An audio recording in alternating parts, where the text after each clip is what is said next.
Photographing in Woodland is absolutely amazing. Before I was here and photographed these fantastic ivy leaves up on this tree, and guess where I'm now for photography? I think these are 2.5 meters, something like this, maybe 3 meters, I'm not sure.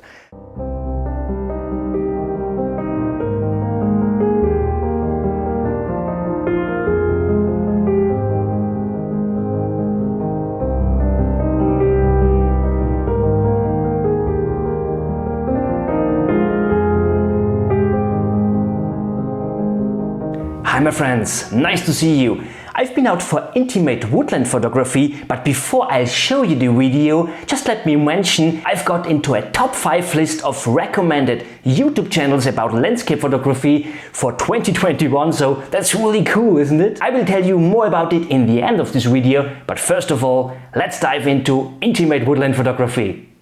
A very good morning, or to be honest, it's already afternoon here. We had 2 crazy nights with strong storms and wind gusts, and I didn't really sleep, to be honest. I fell asleep in the morning when the wind got down. Yeah, it's really morning for me, and it was really a totally crazy week. I prepared 4 different photography tours this week and I had to cancel all of them, and the reason therefore is the weather played crazy. I planned 2 different vista photography tours a little bit high up, so there came snow, what wasn't predicted. A little bit too much for going there without snowshoes, a little bit too less for going there with snowshoes, so I had to cancel them. I planned to go for a waterfall photography tour because there was rain predicted. Didn't rain 2 weeks before, and of course there didn't come rain, so I also had to cancel this one. And I was out in this beautiful woodland here near to my house just for a walk, not to find a composition or something like this, but it came and it had to come. I found a really strong composition, and I will show it later to you. But yeah, I didn't have a camera with me, I just had my phone with me, and I wanted to come back to take the photograph with my camera. But as I already mentioned, we had 2 nights now with strong storm and wind, so everything got destroyed, so from the compositional side. But I thought, as I prepared already 4 different photography tours, I will go anywhere out today. Doesn't matter how it looks, if it got anything destroyed or whatever. I think I would go also to the spot where I found the composition. And yeah, when one door closes, I could also open a new one. So not sure what the day would bring today, but yeah, let's have a look. So let's go.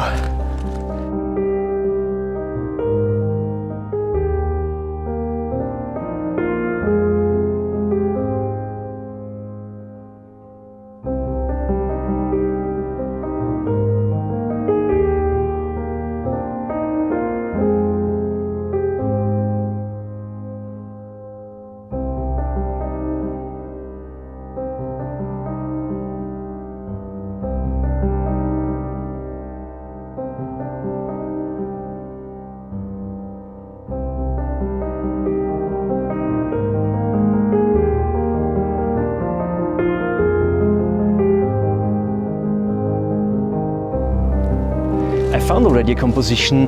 I found this beautiful ivy here at this tree. It looks really fantastic. And yeah, I'm really happy that I got my macro lens with me. It's a 50mm Minolta lens, and it's really old meanwhile. I think it's around 25 years or something like this. But yeah, it's a really sharp lens, I really like it. And I found a really fantastic composition with this ivy leaf up there at the tree. I have this leaf of ivy here as my subject. And I will also include a little bit of this leaf up there and also a little bit of this one, because I want to tell a story about the ivy leaves growing up there and to give the imagine to the viewer that there grow more of these leaves. So I think about something like around about a 4 to 5 crop, something like this. I think this could really look pretty good. As it's a 50mm lens on APS-C and I'm really close to my subject, I had to stop down even to f16. And yeah, my exposure time is at around about 1.3 seconds. The sun always changes a little bit. We don't get really direct sunlight through, but the thickness of the clouds always changes a bit. I don't use a circular polarizer. It's not really wet here, everything is dry. I think it would make a tiny difference, but in this case I'm really happy with this tiny bit of glare on the leaf. So let's make the click.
I found one more composition with the same ivy leaves and I changed lenses. I'm at 17mm here now. I want to get a little bit more into my frame, so before I just concentrated on this ivy leaf here, and now I want to have a little bit more here.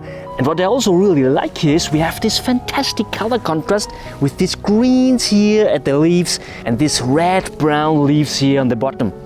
And we always have a little bit of batches here of green between, and I thought about to open my aperture to get everything a little bit blurry in the background and so on. And also the ivy leaves would go down there, so I tilt my lens down here to get everything blurry here. There will be just some tiny spots which are really sharp, and yeah, I'm really happy with this composition. From a technical side, these photographs are really simple. I don't use any filters or something like this.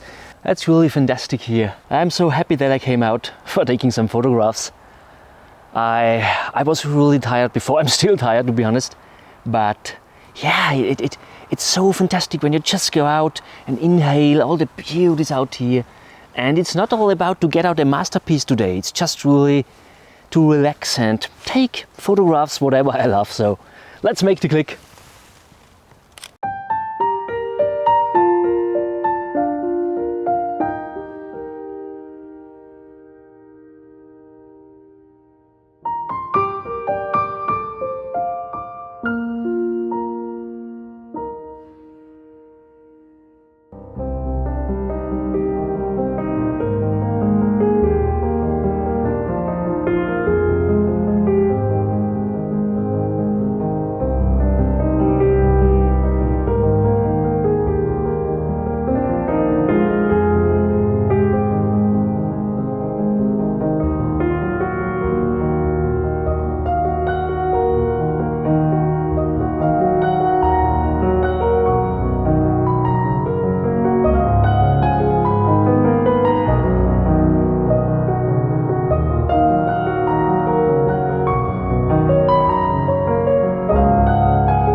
Photographing in woodland is absolutely amazing. Before I was here and photographed these fantastic ivy leaves up on this tree, and guess where I'm now for photography? I think these are 2.5 meters, something like this, maybe 3 meters, I'm not sure. Yeah, and I mean, when you are in the flow in woodland photography, you can quite photograph everything what's here. And what I want to do now here is I want to take a black and white photograph. I found this nice group of trees here, and I picked out these 4 trees here. There were also a 5th tree here in this row, but it doesn't really add to my composition, to be honest. So these 4 trees are my subjects, my characters of my composition, and I also want to have the ground here in my frame. And when you look down on the ground here, it doesn't look all so special, to be honest. So it doesn't really look after a photograph, right? But when we turn it into black and white, we get this fantastic contrast between the ground and all these trees here, and this looks really pretty good. So I also like this stick here, what goes here from the left into our frame, and it's covered here a little bit with these leaves here, and this really adds to our composition. I just was back there with these ivy leaves and turned around and thought, it's so beautiful here. Although, I mean, we don't have any leaves here up on the trees. Everything is bleak, so usually you wouldn't think that there is any composition or something like this. But I just turned around and thought, so beautiful. And I mean, in this case, you really should go for the photograph. Don't think about it, if it's a good photograph or if it's a bad one. It doesn't matter. If you like it, go for it. And this is what I will do here now. Same as before, no filters, no exposure bracketing or something like this. Really, really simple shots. So let's make the click.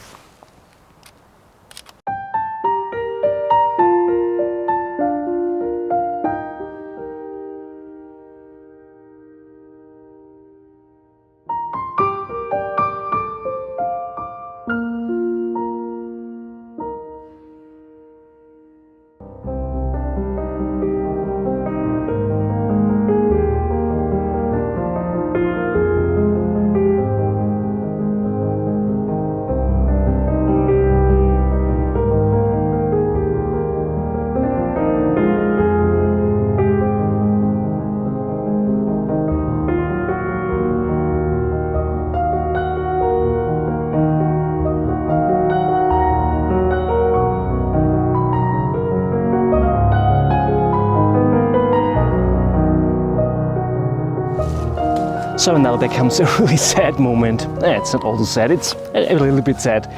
This is the spot where I found this fantastic composition 3 days ago, before the storm, however.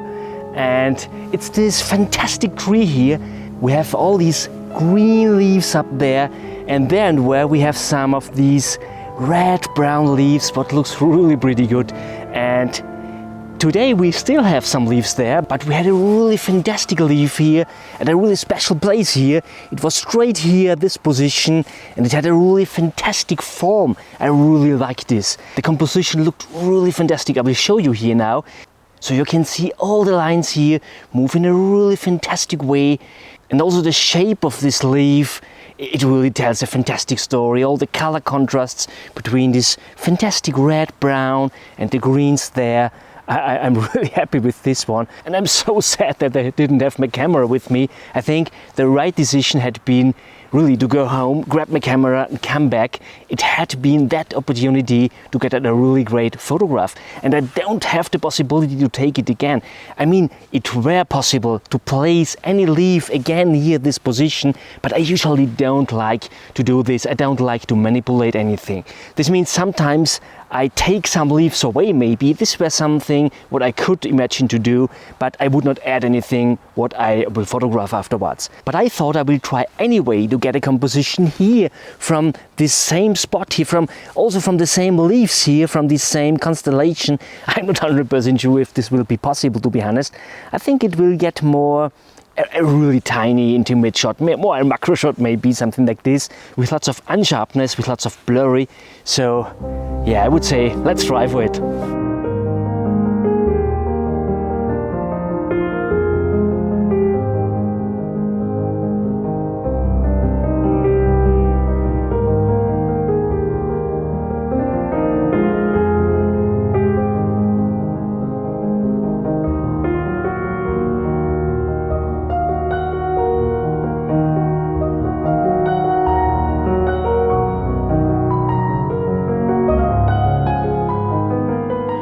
So I built up a composition here now at the same spot with nearly the same frame, just without this leaf. I tweaked a little bit with the composition, to be honest. Yeah, I really had to tweak about it, obviously, because we don't have the leaf there. We don't have this balance what we had before. We don't have this color contrast. We have a little bit of color contrast there, but yeah, I mean, it's not the same. Before we had this leaf up at the branch, and we had this connection of the leaf with the ground, what is also the same color, and we don't have this anymore. What's really bad. We also didn't include this branch back there, this curve here, what really looked pretty good in the original composition. So it's really sad that I didn't get it with my camera, but however, it is how it is, and I'm also happy with this one. So we always get a little bit of wind again, so sometimes between it gets really still, so it's possible to expose then, but sometimes it's really everything is moving. So let me explain you the composition. And yeah, I mean, it's difficult here. I think it's better to show you here at the back of my camera. I don't want to have everything sharp here. It's more a kind of portrait shot, something like this. But I really thought about the lines here. I'm really happy with the branch leading into this frame here. I'm also happy with this branch here at the left, and also this leaf here. What comes here into this right-hand corner. I will crop it a tiny bit at the right so that we have a little bit more balance, and as you can see, it moves already again. So yeah, it is how it is. I tried to get a shot with ISO 100 before. It was really still. I'm not sure. I mean, we could wait for having everything still and try to go down with the ISO. In the moment I'm at around 640, and to get a quarter of a second exposure time. We need f14 here because I'm really close here, and I have 50 millimeters. I also changed lenses again. I have my macro lens again. I mean, when I'm already at 50 millimeters, I prefer to take this one because it's definitely more sharp than my zoom lens, obviously.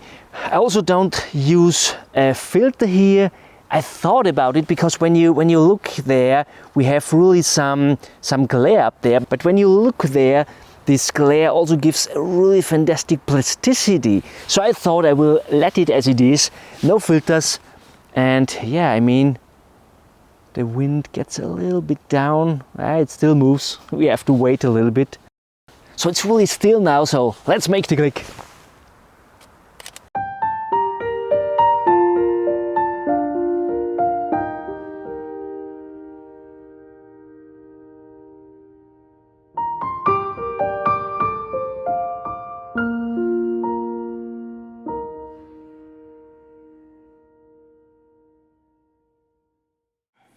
It was a really enjoyable day of intimate woodland photography.